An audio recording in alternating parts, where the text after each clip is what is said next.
préparer l'entretien, mais essayer de montrer qu'on ne l'a pas préparé. C'est un peu étrange ce que je vous dis là, mais c'est-à-dire qu'il ne faut surtout pas y aller les mains dans les poches, mais malgré tout, il ne faut pas que le discours paraisse préparé. C'est-à-dire quelqu'un qui, à chaque question, immédiatement démarre, blablabla, et dont on a l'impression qu'il est en train de jouer une scène, moi, ça ne me plaît pas. J'ai envie d'avoir quelqu'un qui soit naturel, qui puisse sourire, qui puisse s'interroger, qui puisse lever les yeux, qui puisse s'arrêter de parler, enfin, qui soit naturel, comme une conversation qu'il aurait avec n'importe qui dans la rue. Être honnête aussi par rapport à ce qu'on peut déclarer, puisqu'on arrive toujours à se faire coincer si on n'est pas sur ce champ-là. Ce qu'on attend aussi d'un entretien, c'est que les personnes maîtrisent au moins un minima les activités que peuvent développer un département. Il y a quand même un minimum. Lorsqu'on prétend être employé dans une entreprise, on sait au moins les produits qui peuvent en sortir. Déjà, s'intéresser un petit peu à l'employeur et au métier. Se présenter de manière honnête, avec ses qualités, avec ses défauts. Un entretien, ça n'est pas fait pour mettre le candidat en défaut, c'est fait pour bien le connaître sur ses qualités et ses défauts. Ce qu'on regarde d'abord, c'est quelles sont ses motivations.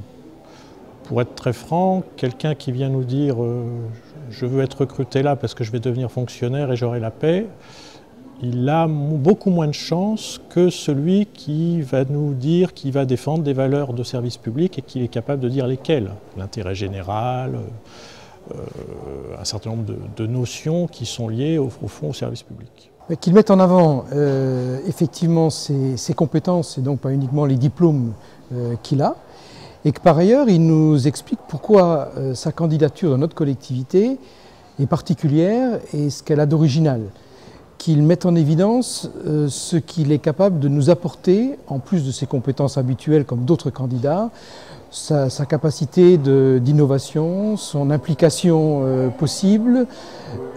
Voilà des points importants sur lesquels on est sensible. Souvent, ils vont se retrouver comme devant un peu un tribunal. Plusieurs personnes vont les questionner, vont les entendre. Et donc, être naturel, c'est-à-dire savoir à la fois faire preuve d'authenticité, de vérité, en même temps de maîtrise de soi. Donc, c'est un exercice où il faut démontrer que ce qui est écrit sur le CV, eh bien, c'est aussi, en complément, une personne, un individu capable de tenir le poste.